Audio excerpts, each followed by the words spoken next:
Welcome to the Essential Self-Care Podcast, where we talk about all things self-care for those of us who are, let's face it, too busy for self-care. It's time to bring that same compassion that you offer to everyone else in your life to yourself as well. In this podcast, you'll hear real-life stories of how self-care transformed people's lives as they were going through life's storms. You'll learn practical, actionable tools to begin the self-care journey yourself as well. Because like I always say, small changes make a large impact. I'm your host, Dr. Sheetal Ajmani. I'm a physician, best-selling author, and the founder of Radiant Living Institute, where I guide people to get unstuck and learn to live radiantly again. Through my signature program, Reclaim Your Radiance, you'll reclaim your worth, renew your energy, and restore your happiness in your life, career, and relationships. To get started, download your free guidebook, 6 simple yet powerful steps to create your radiant life at radiantlivinginstitute.com. Quick disclaimer before we get started, the information in this podcast is for educational purposes only and is not medical advice. Always seek the advice of your own medical practitioner and or mental health provider about your specific situation. Now, let's get started. Today, I have the pleasure of welcoming back to the Essential Self-Care Podcast, Dr. Rashmi Schramm. Dr. Schramm is a family medicine physician, and we have actually been connected through social media for years, but it wasn't until recently that we hopped on a call and got to know each other a bit more, and I just had to invite her to the podcast. She was on a few weeks ago. We were talking about a practice called Yoga Nidra, and today she's going to share more about her self-care journey. Dr. Schramm, like myself, is an avid meditator, yogi, and mindfulness practitioner who now brings these tools to coach busy, high-achieving women tap into their own inner peace and power so that they can confidently live more energetic and fulfilling lives. It's almost like we've been on parallel paths in some ways over the past few years, and so I'm really excited to start our conversation here today. Welcome back to the Essential Self-Care Podcast, Dr. Schramm. It is my pleasure. Thank you so much for having me, Dr. Ajmani. Absolutely. We had such a great conversation last time, and today I'm excited to dive into a little bit more about your own personal self-care story and journey. So can you share with us a time in your life where self-care became no longer an option, but an absolute priority for you? Like, what did that time look like for you? And more specifically, what self-care tools and modalities did you turn to at that time? Oh, absolutely. So I think that was probably maybe a dozen, maybe 13 years ago or so. So it's been a little while, and I had never actually heard of the term self-care. So I would not have called it that at that point. Maybe would have even been shocked at that. But it was at a time when I was an attending physician, working a lot of hours. My husband was also working a lot of hours. We had 2 very little kids, very close together, and we also had some extended family who we were caring for. And it was really one of the most overwhelming, stressful periods over a year or 2 for me, where I had not just ignored all of my own needs, but was also ignoring some gnawing, anxiety and even some depression types of symptoms, and was really not sure what tools would even work for me because I hadn't even paused for half a second to think about that. And this had been going on, like I said, for almost 2 years. And I started to get not just mentally sick, but also physically sick. And so I started to have GI issues. I started to have chronic daily migraines. None of the medications that I was trying were helping. In fact, I couldn't tolerate the side effects. And so it was almost like I waited until I was almost, completely hit a huge wall. I would say I probably did hit a huge wall. And at that point, I remembered that I maybe even had a choice. I had been trained in meditation years before. I grew up in India in a large family where we practiced, different Ayurvedic techniques. I certainly was not a meditative child or anything like that, but it felt like home to me. So I just a tiny bit started to have these little moments of peace, little moments of space when I restarted my meditation practice. And that was so many years ago. And I started to see little glimmers, little glimpses of these changes that started to happen for me. My migraine started to get better. My GI issues started to get better. And the thing with all of these is we will do them almost as a cure or almost as like a solution. And I was still in that mindset back then. And so I would meditate for a couple of weeks. I would feel better. I'd forget about it for a couple of weeks. Everything would come back. So it was this crisis meditator back then. Yeah, that's so interesting. Thank you for sharing your journey and your story. First of all, I agree. I think it was probably, gosh, I'm thinking back, probably around the same time frame that you described that I was going through some really tough stuff. And I had first come across the phrase of self-care also. And I was like, huh, I never heard of this before, but that's exactly what I need. And so yeah, that's really interesting. And I think, and obviously since that time now, that phrase has gotten very popular and much more mainstream, which I think is good, as long as we continue to understand what that really means, which is the essence of this podcast, right? Because we can think that self-care or pop media can display and portray self-care as a luxurious vacation and a dinner out. And while all of those can be forms of self-care, that's not the only type of self-care. Self-care is what we're talking about here is kind of more these things that we're doing on a regular basis to really connect with ourselves to help us show up as our best self on a day-to-day basis. And, I think your story and your journey will resonate with many of our listeners because I feel like many of us, one thing I always say is that our body is always sending us signals. But so often we're not paying attention to them, or we ignore them, or we say that we don't have time for them, right? Just like you were explaining, like it was such a busy time in your life. And so it can be almost easier. It can feel almost easier to ignore the signals. But when we do, they tend to get louder and louder and louder, just as you described in your situation with the migraines and GI issues and things like that. And so often, and this is why I enjoy bringing guests on to share their self-care journeys, because I feel like many of us do reach a point where it's almost like a crisis situation. And it can be a different sort of crisis situation for any of us. Like some of us, it may be health issues, some may be divorce, some may be burnout in career. But so often there's some sort of like crisis that leads us to say, hey, I need to take care of myself. That just kind of makes us pay pay attention to our body, pay attention to our life, and just reevaluate and reexamine how we're living it. And for you, that led you to these glimmers of meditation, remembering your meditative practices. And at that time, still using it in a very, as you described, a very sort of prescriptive way, like 2 to 3 weeks to help with the migraine. Okay, I'm feeling better. Now I can go back to my, running around.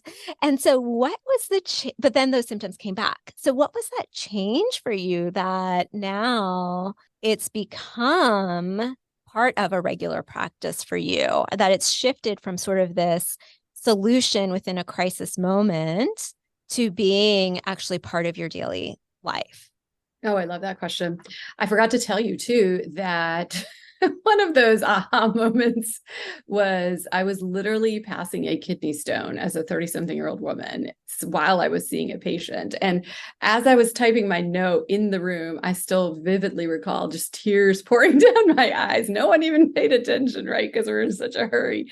And afterwards, I honestly wasn't even sure what was going on because, I then literally had to go to an exam room and lie down, and my office manager was like, what the heck? So she took me to the ER, and I was like, okay, something has to give, like something has to give at this point. It's no longer really just an optional thing. And I wasn't calling it self-care then. I was just thinking of how can I care even a tiny bit for myself without making it feel like I should be guilty about it or feel ashamed that I'm taking time for myself. Because that's a real conditioned thought that, oh, she can't even handle the stress. And now she has to go meditate. And it's sort of like almost felt like a shameful thing. And so it was a lot of that inner work that I had to do. And back then there was no social media that I remember. I certainly wasn't on social media. If it was there, I wasn't on the internet. I wasn't. So it was really my most immediate folks, and everyone that I was around with was so stressed out. They were all burned out and they were all stressed out. And so I was like, well, this is insane. Like everything looks amazing from the outside in, but is this really all there is? Is this how I'm supposed to live the rest of my life? And so I think it was that kind of repeated life lessons that I had to learn. I didn't just learn it one time. I had to learn it like over and over and over again, because it's just how I'm built, apparently. And so the thing that really shifted some of that was I was desperately looking for, and again, I would not have been able to articulate this, but I was just looking for a more depth in something. Like I was looking for depth. Because I think whether it's mindfulness or meditation, one of the things we can do is we just stay on the surface here and we will get some results there. But I was looking for a bit of really personal spiritual growth that was associated with this. And so I actually kind of like bumped into, maybe even by accident, a meditation teacher training. And that was many, many years ago. And part of the requisites were, you have to meditate every single day for the next 18 months during this training, right? I was like, where do I sign? Like, where is the signature here? Like, please, someone hold me accountable, right? And like, it's funny how we will, how we will be impeccable with our word for others, but often we will not be impeccable with our word for ourselves. And that was definitely me. And I still have moments where I'm like, am I being impeccable with my word to myself, right? And so I needed that external accountability. I needed the community and I needed the depth. I never in a million years thought I was ever going to teach meditation, was ever going to, kind of come into this path. I'm so grateful I am and have grown in this way and have given myself permission to grow in this way. But all of that training, including, by the way, the Yoga Nidra training, all of that 100% has been, how can I heal myself? Like, what is here that's to be discovered? And really, I think that's the 100% truth about what's happening, right? But as soon as we heal ourselves, the first thing we want to do as women is we want to share it with others. And we want to be able to teach it and teach it in a way that's applicable to others. Yeah. Oh my goodness. There's so much in what you shared that resonates with me. And I'm sure our listeners, what you shared about being impeccable with your word, with yourself. I think that's really powerful. And we are often so much better able to do that for other people than for ourselves. And that's such a huge shift to make, that it is important that I'm doing this for myself as well and prioritizing that. It's such a huge shift. And I think it is a practice. And I know you mentioned like it was these multiple sort of crises moments, right? It wasn't just sort of one and, okay, I'm perfect at self-care now and I'm meditating every day now. It was like these multiple crises moments. And when I look back on my own journey in my own life, definitely multiple crises moments. And each time, though, one thing I always say is that life's challenges are the greatest catalyst for self-empowerment if we let it. It can be the greatest opportunity for self-empowerment if we let it be so. And so each time I hit one of those crises moments in various different situations in my life, it was an opportunity. And I'll be honest, in the moment, I didn't think it was an opportunity. It was hard, but it forced me in that moment to dive deeper into what practices are going to help me in this moment, what's going to help me heal in this moment, what do I need in this moment. And so I think I just wanted to share that also because you mentioned it in your journey. It's certainly been the case in my journey. And so I'm certain it's the case in many of our listeners' journeys. Like if you have that feeling of, and I've thought this before sometimes, like, oh, I thought I got this. Why is this lesson coming to me again, right? In maybe a different way, shape, or form. That is very normal. That each time is an opportunity to learn something more about ourselves. Going back to that word that Dr. Schramm and I both like, that word that we talk about in yoga too, an opportunity to remember who we are at the core. One of the core principles of Radiant Living Institute is that a radiant life begins from within, right? And so that was another thing that really resonated with me that you had shared, is so often we can kind of stay on a surface level of things. And let's be honest, part of that is it is hard to go within. It's easier to keep our focus outward, right? And especially in our current day and age where we have our cell phones, I mean, it is so easy to keep our attention and our awareness external to ourselves. It is much harder to turn within. It is much harder to find that stillness and to look within through some of these practices. And yet there is so much power that lies there.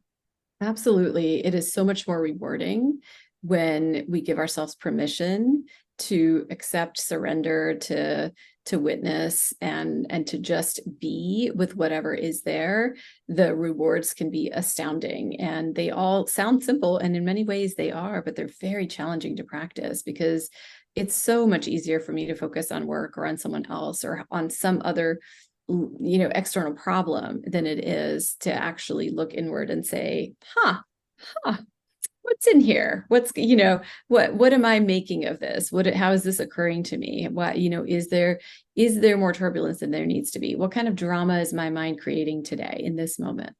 Another word that I really like to describe all of this is practice, is that it's all a practice. So there is never a moment where it's just like, okay, I got that. Like, I don't need to dive deeper into this anymore of self-care. Like I've mastered it. I think it's a continual practice because life is always changing. We're always experiencing different and new situations, coming in contact with different people. And as humans, guess what? Their lives are changing and dynamic as well. And we're all interacting with each other.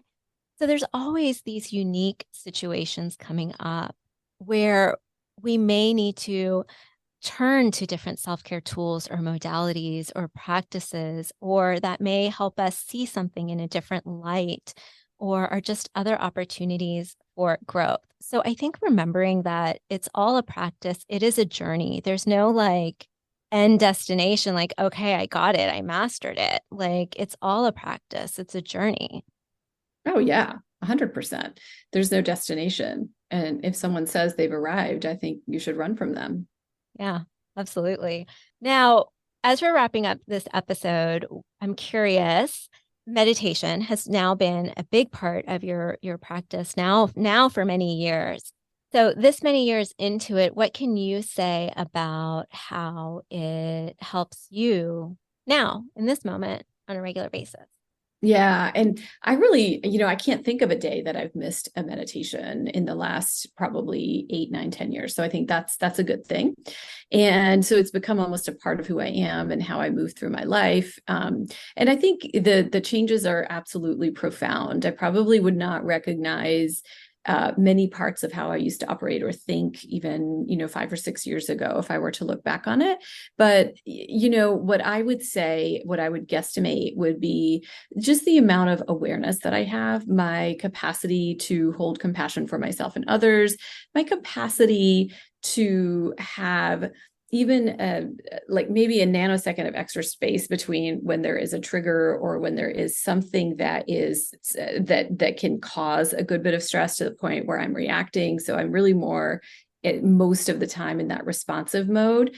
My relationships with the people that I'm closest to have really changed and shifted. My relationship to myself has shifted. And what I see the most is my capacity to allow abundance, to allow this sense of openness, to allow kind of this open-hearted way of being, which did not feel comfortable or safe for me before. I think those would be maybe some of the bigger changes that I may notice in myself. But fundamentally, obviously, I'm still, this person in this human body, constantly looking for kind of that next level of growth, that next level of what else is there around the corner, not in a way of like, I'm not enough, but this is really amazing, but I know I'm not there yet. And being able to give myself permission for that, and also on some level, honoring what I say I'm going to do without necessarily being drawn into the capacity that we all can when we go into these deeper depths of meditation, which, I suppose it's called spiritual bypassing. And so we balancing that of doing and being, that's the skill that I'm working on right now. That's a powerful and important skill. So, people are always like, just be, right? And I'm sure listeners can resonate with this. I'm always like, but how do I do that? Can someone tell me how to do that, right? Which is completely the opposite of being. But that being said, it can be hard. And it is like this sort of, you use the word balance. I think of kind of more of this like fluidity, right? Of this sort of being fluid between being and doing, which is also such a great lesson in yoga and breath work, right? Like our breath is, inhaling, exhaling, expanding, contracting, giving, receiving, right? Which is just such a beautiful lesson that I feel like our breath holds and that I often guide clients through as well, is just noticing that we need all of that in our life. So, Dr. Schramm, thank you so much for sharing a bit of your self-care journey. I'm just so many valuable nuggets in this episode, and I'm sure that there's just so much of what you shared that I can definitely say resonated with me. I'm sure our listeners as well. And so, if anyone wants to learn a little bit more about you and the wonderful work that you're doing, how can they connect with you? Yeah, I'd love to connect. So it's just my website is really simple. It's just my name. So it's rashmischramm.com. I have a free YouTube channel with meditations if anyone wants to try those. I'm on all the social media platforms. So LinkedIn, Facebook, TikTok, and Instagram. Wonderful. And I will include all of those links in the show notes below. Thank you again for joining us today. Thank you. Thanks for listening. If you enjoyed this episode, be sure to subscribe, leave a positive review, and share this episode with someone you know. And remember, your free guide, 6 simple yet powerful steps to create your radiant life, is waiting for you at radiantlivinginstitute.com. Download it today.